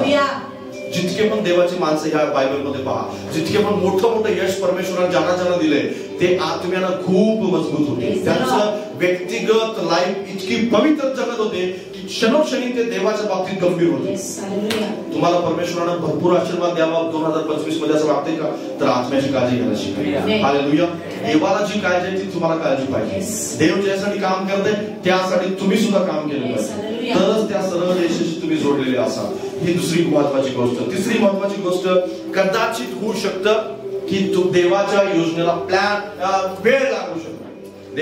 देवाच्या योजनेला काय लागू शकतो? वेळ लागू शकतो. जे आपण लुकाच्या सुवर्तमानात वाचलं, लुकाच्या सुवर्तमानात तुम्हाला पाहायला मिळतं काय त्या ठिकाणी येशू ख्रिस्त कुठे निघालेला आहे? येशू ख्रिस्त याईराच्या मुलीसाठी निघाला होता. याईराचीच मुलगी का? याईराच्या मुलगीसाठी निघाला होता. याईराची मुलगी काय झाली रे? मरण पावली. आणि मरण पावले आहे, तिला बरं करण्यासाठी, तिला उठवण्यासाठी तो निघाला. आणि रस्त्यामध्ये काय झालेलं आहे? एक स्त्री येते, तिला रक्तस्रावाचा त्रास आहे आणि ती येशूच्या वस्त्राला स्पर्श करते आणि काय होतं? तिचा आजार लगेच बरा होतो. आता दोन चमत्कार आहेत. येशूने कोणते कोणते चमत्कार केले? दोन चमत्कार. एक याईराची मुलगी जिवंत झाली आणि दुसरा चमत्कार कोणता? रक्तस्रावी स्त्री बरी झाली. रक्तस्रावी स्त्री होण्यासाठी येशू शब्द बोलला का? येशू शब्द बोलला नाही. येशू काय बोलला का? नाही. येशूने काय सांगितलं का? नाही. येशूने हात ठेवला का? नाही ठेवलं. केवळ स्पर्श केला. ते काय केलं तिनं? केवळ स्पर्श केला, ती लगेच बरी झाली. हालेलुया. जर कदाचित देवाची योजना असेल की तुम्ही केवळ स्पर्शाने बरे व्हावे, केवळ स्पर्शाने तुमच्या जीवनात चमत्कार व्हावा, लगेच सुट्टी सरशी होईल. पण काही काही वेळेस असं असू शकतं की देव तुम्हाला विश्वासात वाढवतो. असं याईरा तिथल्या प्रवासात याईराचा कदाचित असं वाटत असेल की आता इथं स्पर्शाने बरी झाली. तुम्हाला माहित आहे येशू ख्रिस्तानी वेगवेगळ्या प्रकारे चमत्कार केलेले बायबलमध्ये पाहायला मिळतात. कोणाला येशू ख्रिस्त काय म्हणाला माहितीये काय? जा तुझा चाकर बरा झाला. आणि केवळ येशू बोलला आणि चाकर तिकडे बरा झाला. तुम्हाला माहित आहे कोणाला येशू ख्रिस्त असं म्हणाला की तुझ्या डोळ्याला चिकरला, थुंकला, तो थुंकीने चिकर बनवला. कशाने? थुंकीने चिकर बनवला, त्या डोळ्याला लावला. आणि त्याला म्हणा जा शिलोह नावाच्या तळ्यात जाऊन धु. येशू ख्रिस्ताने एका बार्तिमेय आंधळ्याला बोलवलं आणि बार्तिमेय आंधळ्याला येशू ख्रिस्त काय म्हणाला, तुझ्यासाठी मी काय करावं? तो म्हणाला मला डोळे मिळाले, डोळे प्राप्त झाले. लगेच परमेश्वराने काय केलं, येशू ख्रिस्ताने लगेच स्पर्श केला आणि तो बरा झाला. काही ठिकाणी स्पर्श केला, काही ठिकाणी थुंकीने चिकन बनवला, काही ठिकाणी पाठवलं आणि त्याला सांगितलं जाऊन पाण्याने धु आणि पाण्याने धुतल्यानंतर तू बरा होशील. त्याच्यानंतर काहींना हात धरून, त्या याईराच्या मुलीला काय केलं, येशू ख्रिस्ताने हात धरून उठवलं आणि जिवंत केलं. आणि या ठिकाणी एक स्त्री आहे, तिनं केवळ येशूला माहित नसताना स्पर्श केला आणि ती बरी झाली. वेगवेगळ्या प्रकारच्या घटना आहेत, वेगवेगळ्या प्रकारचे चमत्कार आहेत, वेगवेगळ्या प्रकारे काम करण्याची पद्धत आहे. कदाचित तुमच्यासाठी प्लॅन बनवला जात असताना देव वेगवेगळ्या प्रकारच्या योजना बनवत असताना वेळ लागू शकतो. असं होऊ शकतं की तुमच्या प्लॅनसाठी वेळ लागत आहे, कदाचित तुमच्या जीवनात चमत्कार होण्यासाठी वेळ लागत आहे, तुमची प्रार्थना ऐकण्यासाठी वेळ लागत आहे. देव प्लॅन बनवतो माहिती आहे, देव काम करतो हे पण माहिती आहे, देव पूर्णत्वास नेतो हे पण माहिती आहे, पण माझ्या बाबतीत पूर्ण का होत नाही? काही जण एक जण चर्च मध्ये येतात, काही जणांचं तुम्ही पाहिलं असेल की ते येतात, एकदा प्रार्थनेला येतात, लगेच चमत्कार होतो, लगेच बरे होतात आणि नंतर शोधा त्यांना सापडत नाही कधीच. ती गोष्ट नंतरची वेगळी आहे, पण ते लगेच बरे मात्र होतात. Praise the Lord. त्यासाठी लगेच परमेश्वराने ठेवलेलं असतं. काही जण वर्षभर येतात आणि त्यांना मिळतच नाही. काय देवाची इच्छा असते की त्यांनी प्रार्थनेत वाढावं, देवाची इच्छा असते की त्यांनी विश्वासात वाढावं, देवाची इच्छा असते की ते विश्वासाचं जे विश्वासात चालणं आहे अगदी दीड गंभीरपणे ते विश्वासात चालणं त्यांचं वाढत राहावं. आणि एक दिवस येईल की देव महान सामर्थ्याने त्याची योजना पूर्ण करेल. हालेलुया. सर्वांच्या बाबतीत सेम प्लॅन, सेम योजना असू शकत नाही, सेम कार्य असू शकत नाही. एखाद्याला केवळ स्पर्शाने मिळतं, एखाद्याला विश्वासात चालल्याने मिळतं, एखाद्याला पाण्यात धूर म्हटल्यानंतर तिथं जाऊन आज्ञा पाळल्यानंतर मिळतं, कोणाला तरी आज्ञा पाळल्यानंतर मिळतं, कोणीतरी आवाज उचलल्यानंतर मिळतं. बार्तिमेय आंधळ्याने काय म्हणाला, अहो दाविदाचे पुत्र माझ्यावर दया कर. आवाजाने त्याला मिळालं, आवाज दिला म्हणून तोच म्हणला जाऊ दे ना, येशू गेला ना, ठीक आहे आला तर बघू परत, असं नाही. तो म्हणाला अहो दाविदाचे पुत्र, गर्दी त्याला म्हणतो अरे गप्पच, अरे गप्पच. तो म्हणाला नाही नाही नाही, दाविदाचा पुत्र माझ्यावर दया करणार आहे, अहो दाविदाचे पुत्र माझ्यावर दया करा. आवाज दिला आणि बरा झाला. आवाज ऐकून येशू अरे त्याला बोलवा, त्याला बोलवा, त्याला बरं होण्याची गरज आहे. हालेलुया. कोणीतरी स्पर्शाने बरा होणार आहे, कोणीतरी स्पर्शाने चमत्कार होणार, कोणाच्या जीवनामध्ये स्पर्शाने काम होईल, कोणीतरी आवाज दिल्यानंतर काम होईल. तुम्ही सतत प्रार्थना करताय, एक दिवस येईल आणि तुमच्या जीवनात चमत्कार लगेच ब्रेक थ्रू तुम्हाला मिळून जाईल. एक दिवस कदाचित तुम्ही विश्वासात चालले मिळेल, एक दिवस, 2 दिवस आणि 1 वर्ष, 2 वर्ष कदाचित तुम्ही चाला. आणि एक दिवस असा येईल की ज्या दिवशी तुमच्या जीवनामध्ये चमत्कार होईल. कोणीतरी पाण्यात धुतल्यानंतर म्हणजे आज्ञा पाळल्यानंतर चमत्कार होईल. कदाचित तुम्हाला आज्ञा पाळण्यासाठी देवाने ठेवलेलं असेल, तसंच योजना तर चालू आहे, देवाच्या योजनेत तुम्ही जोडले गेलाय, सरळ रेषेत तुम्ही जोडले गेलाय, पण आज्ञा पालन नाही. मग कदाचित तुम्ही तपासून पाहायचंय की माझ्या जीवनात आज्ञापालन नाही का, या वर्षभरात ते आज्ञापालन नसेल तर ते आज्ञापालन पाळायला चालू करा. कारण जर समजा तो जो थुंकी लावलेला, चिकन लावलेला मनुष्य आहे, त्यानं जर म्हणला असता मी घरी जाऊन बादलीत धुतो, तर जमलं असतं का? नाही. त्याला काय सांगितलं होतं, कुठे जाऊन धुवायचं? शिलोह नावाच्या तळ्यातच धुवायचंय, दुसरीकडे कुठेही धुवायचं. ज्यावेळेस नामानाला कोडीला सांगितलं होतं, नामान कोडीला काय सांगितलं होतं? किती वेळा डुबकी मार?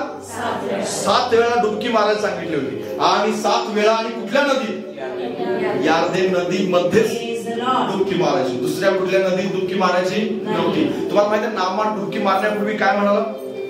माझ्या देशातल्या नद्या ज्या आहेत, पर्पर नावाची त्याची नदी होती, ती पर्पर नावाची नदी जी आहे ना, ती या नदीपेक्षा स्वच्छ आहे, सुंदर आहे, चांगली आहे. आणि या नदीतच कशाला डुबकी मारायची? गढूळ पाणी असेल, कदाचित गाढ पाणी असेल, कदाचित त्या ठिकाणी कोणतं वातावरण होतं माहिती नाही आपल्याला, पण हा सेनापती होता, त्यामुळे निश्चितच थोडासा गर्विष्ठ, प्रतिष्ठित आणि थोडासा युगो असणारा मनुष्य होता. आणि त्यालाच वाटतं या नदीत मला डुबकी मारावी, आणि ते पण एकदा नाही 7 वेळा.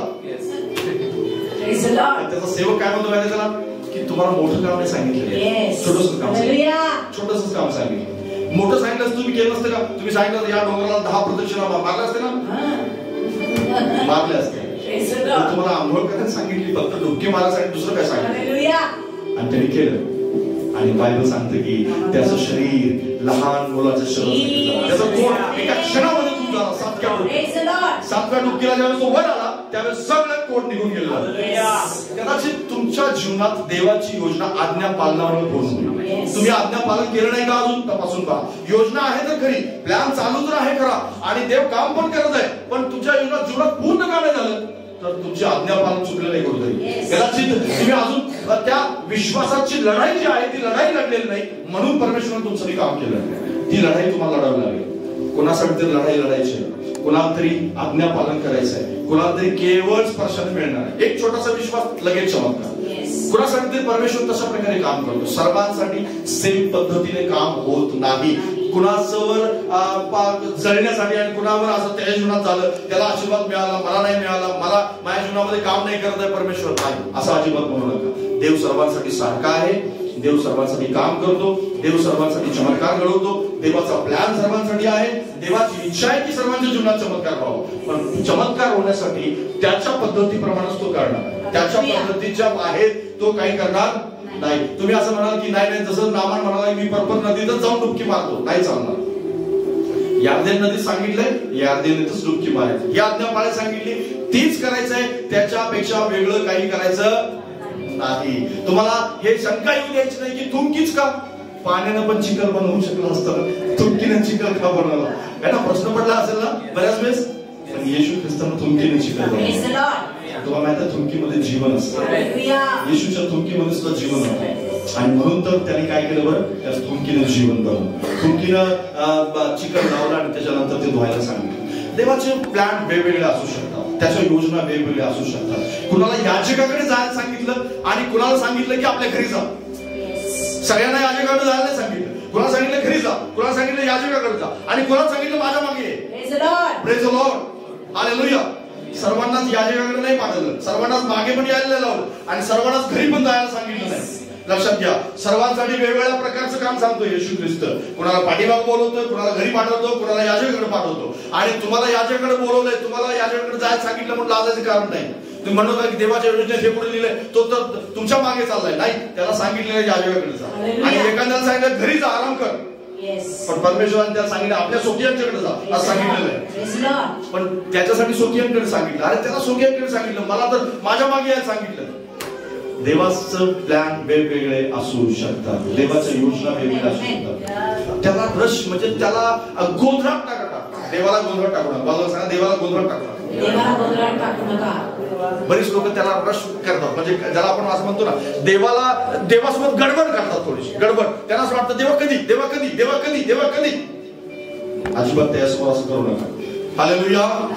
शांतपणे ज्यावेळेस तुम्ही त्याचा प्लॅन साठी विश्वास ठेवता ना, शांतपणे. तुम्हाला माहिती आहे जे काही उशिराने येतं ना ते सर्वात उत्तम असतं. Praise the Lord. आपली मन सुद्धा म्हणते तसंच प्रकारे. पण देवाचा सुद्धा प्लॅन जो आहे तो निश्चित अर्थाने जे काही उशिराने मिळतं ते खूप उत्तम मिळतं. जे काही वाट पाहून मिळतं ते खूप उत्तम मिळतं. जे काही आपण संघर्षातून मिळवतो, देवासोबत एक प्रकारच्या आत्मिक लढाईने मिळवतो, ते मात्र खूप आनंदाचं कारण असतं आपल्यासाठी. लवकर स्पर्शाने मिळणाऱ्या गोष्टी बऱ्याच वेळेस आनंद देणाऱ्या नसतात. आपल्याला असं वाटतं की लगेच झालं, लगेच विसरून पण गेल. आणि बरेच लवकर चमत्कार झालेले मला चर्चमध्ये बऱ्याच वेळेस दिसले नाही. बऱ्याच वेळेस त्याच्या जीवनात चमत्कार झाला, ते निघून पण गेले. पण तुमच्यापैकी बरेच लोक आज टिकून आहेत कारण देवाने त्यांना उशिरा दिले. देवानं त्यांना वेळ लावलाय. देवानं त्यांची वाट पाहिली, त्यांच्या विश्वासाची वाट पाहिली, लढाई आत्मिक लढायला लावली. आणि हे सगळं केल्यामुळे आज तुम्ही विश्वासात आहात. हालेलुया. आणि कदाचित पुढची स्टेपवर तुम्हाला प्रभूला घेऊन जायचं आहे, तर प्रभू तुमची वाट पाहत आहे. हालेलुया. या 2025 मध्ये तुम्ही देवाला गडबडीत टाकू नका, त्याला गोंधळात टाकू नका, त्याच्यासमोर गडबड करू नका. त्याला म्हणू नका प्रभू लवकर कर, लवकर कर, लवकर कर. त्याच्या योजनेत ते सगळं काही तो पूर्ण करणार आहे. तुमचं काम काय? आत्म्याची काळजी घेणं. तुमचं काम काय? रोज प्रार्थना करणं. तुमचं काम आहे देवाचं वचन घोषित करणं. तुमचं काम काय आहे? रोज त्याची अभिवचन घोषित करणं. तुमचं काम काय? सैतानाला दटकावणं. त्याला म्हणणं, सैतानाला आज्ञा देणं की सैताना तू माझ्या जीवनातून निघून जा. देवाची योजना माझ्या जीवनात पूर्ण होणारच होणार. हालेलुया. असं मी काल म्हणालो की देव, माझा देव परमेश्वर सामर्थ्य परमेश्वर आहे आणि त्याला अवघड असं काहीच नाही. हालेलुया. तो महान देव आहे आणि तो काम करणार तुमच्यासाठी. प्रभू तुम्हाला या वचनाच्या द्वारे आशीर्वाद करू. अजून एक शेवटचं पाहूया आणि त्याच्यानंतर आपण बंद करू. आणि देवाचा प्लॅन, देवाची योजना अनंत काळासाठी आहे. Praise the Lord. देवाचा प्लॅन कसा आहे? अनंत काळासाठी. तो लांबच्या योजना बनवतो, नेहमी लांबच्या योजना बनवतो. लांबच्या बनवल्या का त्याने? वाचा बरं, एक वचन वाचा, त्याच्यानंतर बंद करूया. मत्तेचं शुभवर्तमान 28वा अध्याय आणि त्याचं 26 पासून 29 पर्यंत. भरपूर वचनं माझ्याजवळ इथं आहेत, पण एवढं वाचण्यासाठी आपल्याजवळ वेळ नाहीये. मत्तई 28 नाही, 19 आहे. मत्तई 19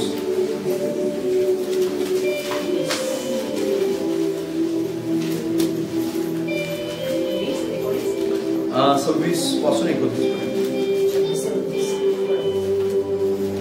वाचा. यीशु ने उनकी ओर देखकर कहा, मनुष्य से तो यह नहीं हो सकता, परंतु परमेश्वर से सब कुछ हो सकता है. बरोबर, पढ़िए. इस पर पतरस ने उससे कहा, देख हम सब कुछ छोड़कर तेरे पीछे हो लिए हैं, तो हमें क्या मिलेगा? यीशु ने उनसे कहा, मैं तुझसे सच सच कहता हूँ कि नई सृष्टि में जब मनुष्य का पुत्र अपनी महिमा के सिंहासन पर बैठेगा, तो तुम भी जो मेरे पीछे हो लिए हो 12 सिंहासनों पर बैठकर इजराइल के 12 गोत्रों का न्याय करोगे. और जिस किसी ने घरों या भाइयों या बहनों या पिता या माता या बाल बच्चों या खेतों को मेरे नाम के लिए छोड़ दिया है, उसको 100 गुना मिलेगा और वह अनंत जीवन का अधिकारी होगा. हे तुमच्यासाठी अभिवचन आहे आणि या ठिकाणी अद्भुत अशा प्रकारची गोष्ट लिहिली. मी तुमच्यासाठी मराठीत वाचतो. येशूने त्यांच्याकडे न्याहाळून पाहून म्हटले, माणसांना हे अशक्य आहे, तर देवाला तर सर्व शक्य आहे. तेव्हा पेत्राने त्याला म्हटले, पहा आम्ही सर्व सोडून आपल्या मागे आलो आहोत, तर आम्हाला काय मिळणार? येशूने त्यास म्हटले, मी तुम्हाला खचित सांगतो, पुनरुत्पत्तीत मनुष्याचा पुत्र आपल्या गौरवाच्या राजस्थानावर बसेल, तेव्हा माझ्या मागे आलेले तुम्ही 12 राजस्थानावर बसून इस्रायलच्या 12 वंशाचा न्याय करा. आणखी ज्या कोणी घरे, भाऊ, बहिणी, बाप, आई, मुले किंवा शेते माझ्या नावाकरता सोडले आहेत, त्याला अनेक पटीने मिळून सार्वकालिक जीवन हे वतन मिळेल. Praise the lord. हालेलुया. लक्षात घ्या, या ठिकाणी त्याचे शिष्य आहेत आणि शिष्य काय करतायत बरं? येशूला प्रश्न विचारतायत की आम्ही सगळं सोडून तुझ्या मागे आलो, आम्हाला काय मिळणार? बऱ्याच वेळेस आपल्याला पण हा प्रश्न असतो की आपल्याला काय मिळणार? बाजूला सांगा, बायबल हे अनंत काळाचं पुस्तक आहे. बाजूला सांगा, देवाची योजना ही अनंत काळासाठी असते. ज्यावेळेस देवाने तुम्हाला बोलवलं चर्चमध्ये, ज्यावेळेस देवाने तुम्हाला चर्चमध्ये बोलवलं ना, त्या दिवसापासून देव तुमच्या मुकुटाची तयारी करते. हालेलुया. पण माहिती आहे, या ठिकाणी पेत्र आणि त्याच्याबरोबरच्या शिष्यांना प्रश्न होता की आम्ही सगळं सोडलं, आमची नाव सोडली, जाळं सोडलं, मासे सोडले, नोकरी सोडली, आमचा व्यवसाय होता मच्छी पकडण्याचा चांगला, तो सगळा सोडला आणि आता येशूच्या मागे आलोय आम्ही, आता आम्हाला काय मिळणार? पण येशू त्यांना काय म्हणतो माहिती आहे? येशू त्यांना म्हणाला की या जगातल्या गोष्टी तर तुम्हाला मिळतीलच मिळतील, पण इस्रायलच्या 12 वंशाचा तुम्ही न्याय करणार. Praise the lord. हालेलुया. तुम्हाला माहिती आहे इस्रायलच्या 12 वंशाचा न्याय कधी केला जाणार आहे? कधी केला जाणार? ज्यावेळेस येशू ख्रिस्त दुसरा आगमन होईल, ज्यावेळेस न्याय होईल सगळा, आणि न्याय झाल्यानंतर त्यावेळेस न्यायाची पुस्तकं उघडली जातील, त्यावेळेस न्याय होणार आहे. आणि आता ही गोष्ट बोलून प्रभू येशू ख्रिस्त किती वर्ष झाली माहिती आहे? 2024 वर्ष होऊन गेली आणि 2024 वर्षानंतर अजून येशू यायला वेळ आहे. आणि इतक्या वर्षानंतरच्या गोष्टी पेत्राला परमेश्वराने येशूने त्याच वेळेस सांगितल्या. Praise the lord. हालेलुया. तुम्हाला माहिती आहे, देव ज्यावेळेस तुम्हाला बोलवतो त्यावेळेस आपल्या मुकुटाची तयारी करतो. देव ज्यावेळेस बोलवतो त्यावेळेस अनंत काळाच्या जीवनात तुम्हाला काय मिळणार आहे त्याची तयारी करून ठेवली असते देव. की तुम्ही इथं आल्यानंतर, तुम्ही इथं बसल्यानंतर, देवाच्या त्या सरळ रेषेत जोडल्यानंतर तुम्हाला नेमकं काय मिळणार आहे? आपल्याला केवळ 2025 ची चिंता आहे, पण केवळ देवाला 2025 ची चिंता नाही. देवाला तुमच्या अनंत काळापर्यंत, देवाला त्या अनंत काळापर्यंत तुम्हाला काय द्यायचं आहे त्याची तू तयारी करताय आतापासून. ज्या दिवशी तुम्ही जोडले जाताना त्या योजनेशी, त्या वेळेपासून तो त्या दिवसाची तयारी करतो की ज्या दिवशी तुम्हाला शाबास भल्या विश्वासू दासा म्हणून स्वर्गात मुकुट मिळेल, त्या दिवसाची तो आतापासून तयारी करतो. त्या दिवसाची आतापासून त्याचा प्लॅन चालू आहे. त्यावेळेस पेत्राने प्रश्न विचारला की आम्हाला काय मिळणार? त्यावेळेस पेत्राला परमेश्वरानं या जगातल्या गोष्टी सांगण्याच्या अगोदर तो म्हणाला की तुम्हाला 12 वंशाचा न्याय करायचा आहे. Praise the Lord. ज्यावेळेस बऱ्याच वेळेस आपण देवाला प्रश्न विचारतो, प्रभू आम्ही सगळं सोडलं, आमचे नातेवाईक सोडले, मित्र सोडले, हे सोडलं, ते सोडलं, आणि हे सगळं सोडून आम्ही तुझ्या मागे आलोय. देव म्हणले की मी तुला आनंद काळाचं जीवन देणार आहे, मी तुला पांढरा खडा देणार आहे, मी तुला जीवनाच्या झाडाचं फळ देणार आहे, मी तुला प्रकटीकरणामध्ये ज्या 1 ते 3 अध्यायामध्ये ज्या गोष्टी लिहिले त्या सगळ्या गोष्टी मी तुला देणार आहे. हालेलुया. लक्षात घ्या, तुम्हाला प्रश्न असेल की मला काय मिळणार? या जगातल्या गोष्टीची नेहमी आपल्याला अपेक्षा असते. आपल्याला जमिनीची अपेक्षा आहे, घराची अपेक्षा आहे, सोने घेण्याची अपेक्षा आहे, पैशाची अपेक्षा आहे, आणि वेगवेगळ्या प्रकारच्या गोष्टीची अपेक्षा असेल. पण या गोष्टींच्या पेक्षा अधिक महत्वाचं काम म्हणजे देव परमेश्वर तुमच्या आणि माझ्यासाठी अनंत काळाची योजना बनवत आहे. अनंत काळासाठी तो काम करत आहे. तुम्ही अनंत काळापर्यंत त्याच्याबरोबर राहावं याची योजना त्याची आहे. तुम्ही इथं बसला म्हणजे अनंत काळाच्या रेषेशी जोडला गेला हे लक्षात ठेवा. बाजूला सांगा, तू अनंत काळाच्या रेषेशी जोडला गेलेला आहे. योहानाचा सुवर्तमान 14वा अध्याय आणि त्याच्या पहिल्या आणि 1 आणि 2 वचनामध्ये स्पष्टपणे त्या ठिकाणी लिहिलेलं आहे. येशू जे म्हणाला, मी वाचतो तुमच्यासाठी. दुसऱ्या वचनात, माझ्या पित्याच्या घरात राहण्याच्या जागा पुष्कळ आहे, नसत्या तर मी तुम्हाला सांगितले असते, पण मी तुमच्यासाठी जागा तयार कराव्यास जातो. आणि मी जागा तुमच्यासाठी जागा तयार केली म्हणजे पुन्हा येऊन तुम्हाला आपल्या जवळ घेईन, यासाठी की जेथे मी आहे तेथे तुम्हीही असावे. Praise the Lord. वाचा हिंदी मध्ये 2-3 पढ़ना. मेरे पिता के घर में बहुत से रहने की स्थान है, यदि न होते तो मैं तुमसे कह देता, क्योंकि मैं तुम्हारे लिए जगह तैयार करने जाता हूँ. और यदि मैं जाकर तुम्हारे लिए जगह तैयार करूँ तो फिर आकर तुम्हें अपने यहाँ ले जाऊंगा, कि मैं जहाँ रहूँ वहाँ तुम भी रहो. हालेलुया. देवाच्या योजनेला वेळ लागू शकतो. तुम्हाला कदाचित असं वाटत असेल की देव काय योजना बनवत आहे. देव अनंत काळाची योजना बनवत आहे. देव तुमच्या आशीर्वादाची योजना पण बनवत आहेच आहे, पण त्याच्याबरोबर त्याला अनंत काळाची योजना पण बनवायची आहे. ज्यावेळेस देवानं दावीदाला निवडलं त्यावेळेस तुम्हाला माहिती आहे कितीतरी पुढच्या हजारो वर्षानंतरच्या गोष्टी त्याला सांगून ठेवल्या. ज्यावेळेस परमेश्वरानं अब्रामाला निवडलं, तुम्हाला माहिती आहे अब्रामाला 100 वर्षानंतर जो 100 वर्षात झाला त्यावेळेस देव पण त्याला आशीर्वाद दिला. म्हणजे अब्रामाच्या अभिवचनानंतर 25 वर्षांनी त्याला आशीर्वाद मिळाला. Praise the Lord. आणि त्याच्यानंतर जे अभिवचन उत्पत्ती 12 अध्याय 1 ते 3 मध्ये लिहिले ना, ते अब्रामाच्या मरणानंतर 400 वर्षांनी पूर्ण झालं. किती वर्षांनी पूर्ण झालं? 400 वर्षांनी पूर्ण झालं. तुम्हाला असं वाटत असेल की देव काम कसं करत आहे, देव काय करत आहे. ज्यावेळेस आदामाने हव्वेला परमेश्वराने सांगितलं तर ती गोष्ट जवळपास 4000 वर्षानंतर पूर्ण झाली. किती वर्षानंतर? 4000 वर्षानंतर पूर्ण झाली. आणि ज्यावेळेस या ठिकाणी पेत्राला परमेश्वराने सांगितलं त्यावेळेस ती गोष्ट अजून सुद्धा पूर्ण झालेली नाही. आणि जरी पूर्ण झाली नसली तरी आपण प्रार्थनेमध्ये देवाच्या वचनात देवाच्या सामर्थ्यात वाढत राहायचं. कारण देवानं तुमच्या आणि माझ्या अनंत काळाची योजना बनवली. अनंत काळासाठी तो सतत प्लॅन करत आहे. तुमच्यासाठी त्याचं वचन आहे की मी जागा तयार करायला जातो. तुमच्या आणि माझ्या पुढे गेलेला आहे. तू जागा तयार करत आहे. तुमच्यासाठी माझ्यासाठी घर बांधलं जात आहे. तुमच्या आणि माझ्यासाठी आशीर्वादाची बेगणी तयार केली जात आहे. तुमच्या आणि माझ्यासाठी मुकुटाची तयारी केली जात आहे. तुमच्या आणि माझ्यासाठी बक्षिसाची तयारी केली जात आहे. आणि त्याची योजना पूर्ण झाल्यानंतर तो तुम्हाला मला त्याच्या जवळ घेणार आहे. लक्षात घ्या, 2000 केवळ 25 त्याला काळजी नाहीये, तर त्याला अनंत काळाची काळजी आहे. मी सुरुवातीपासून तुम्हाला सांगत आलेलं आहे की परमेश्वर आपला योजना बनवणार आहे. आणि आपला परमेश्वर हा योजना पूर्णत्वास नेणारा परमेश्वर आहे. आपला परमेश्वर हा आता सतत कार्यशील राहणारा परमेश्वर आहे. आणि त्याचबरोबर आपला परमेश्वर हा आपल्या आत्म्याची काळजी घेणारा परमेश्वर आहे. त्याचबरोबर आपल्या परमेश्वराच्या योजनेला कदाचित वेळ लागू शकतो, पण तुमच्यासाठी काहीतरी वेगळं असेल. तुमच्यासाठी काहीतरी वेगळं प्लॅन असेल. कदाचित तुम्ही आज्ञा पाळली नसेल तर आजच पाळायला चालू करा. कदाचित तुम्ही प्रार्थनेत वाढला नसाल तर आजच प्रार्थनेत वाढायला चालू करा. आत्म्याची काळजी घेत नसाल तर आजच आत्म्याची काळजी घ्यायला चालू करा. तुम्ही सरळ रेषेशी जोडला गेलाय याचा अर्थ प्लॅनशी जोडला गेलाय. प्लॅन पूर्णत्वास जाणार म्हणजे जाणार. अगदी कोणताही डोंगर येऊ, समुद्र येऊ आणि कुठल्याही प्रकारचं संकट येऊ, कुठलाही शत्रू येऊ.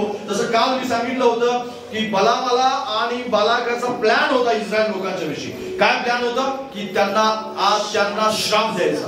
पण तुम्हाला माहित आहे इस्रायल लोकांना याच्याविषयी काहीच माहिती नव्हतं. तरी सुद्धा परमेश्वराने काय केलं, बालाम आणि बालाकाचा सगळा प्लॅन हाणून पाडला आणि याची योजना पूर्णत्वास आणली.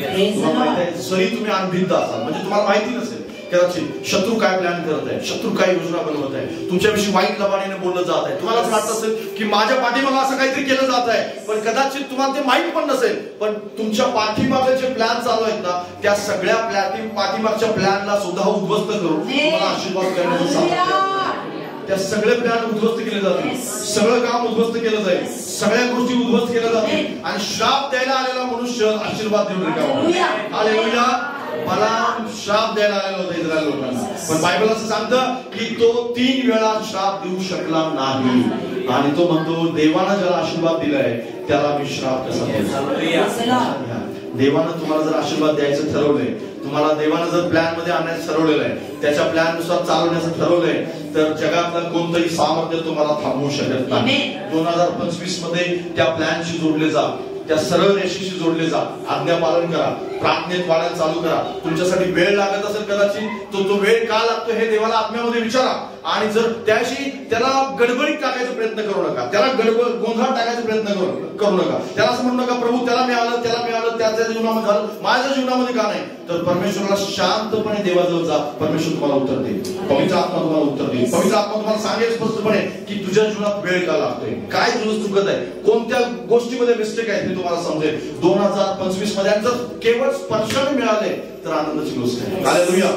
केवळ स्पर्शाने मिळाले. साध्या सोप्या पद्धतीने काही लोकांना अभिषेक मिळालेला असतो, साध्या सोप्या पद्धतीनं अन्य भाषांचं दान मिळालेलं असतं, साध्या सोप्या पद्धतीनं त्यांना एक वेगवेगळे आशीर्वाद मिळाले असतात आणि आर्थिक आशीर्वाद मिळाले असतात. ते आशीर्वाद टिकवून ठेवा बरं. त्या आशीर्वादामध्ये समजू नका असं की हे आशीर्वाद मला केवळ माझ्या स्वतःच्या उपयोगासाठी आहे. बायबल सांगतं तुम्हाला तुमचे आशीर्वाद, तुमच्या जीवनामध्ये असलेल्या प्रत्येक गोष्ट हे तुमच्या फ्युचर असलेल्या गोष्टीचा पाया आहे. जे परमेश्वरानं एक उज्ज्वल भविष्य तुमचं ठेवलंय त्याचा तो पाया असू शकतो आणि त्या गोष्टीकडे दुर्लक्ष करू नका. जसं दावीदाने दुर्लक्ष केलं आणि एका क्षणात तो पापी झाला, तशा प्रकारे तसं करू नका. लक्षात घ्या, परमेश्वरानं तुमच्यासाठी जर काम केलेलं आहे, योजना बनवलेली आहे तर आनंदाची गोष्ट आहे. स्पर्शाने मिळालेल्या माणसाने नेहमी आत्म्याकडे लक्ष द्यायचं असतं आणि जर ज्याला संघर्ष करावा लागत आहे त्यांनी सतत आणि सतत देवासोबत प्रामाणिक राहून एक प्रार्थनेची लढाई लढायची असते आणि ती लढाई लढल्यानंतर देव योजना पूर्ण करणार. प्रभू करून ह्या 2025 साठी देव तुमच्यासाठी योजना बनवत राहो आणि काम करत राहो आणि तुम्ही सतत त्याच्याशी जोडलं जात राहो, अशीच माझी प्रार्थना असेल. या सगळेजण आपण डोळे बंद करूया, याला सुबह आपण सगळे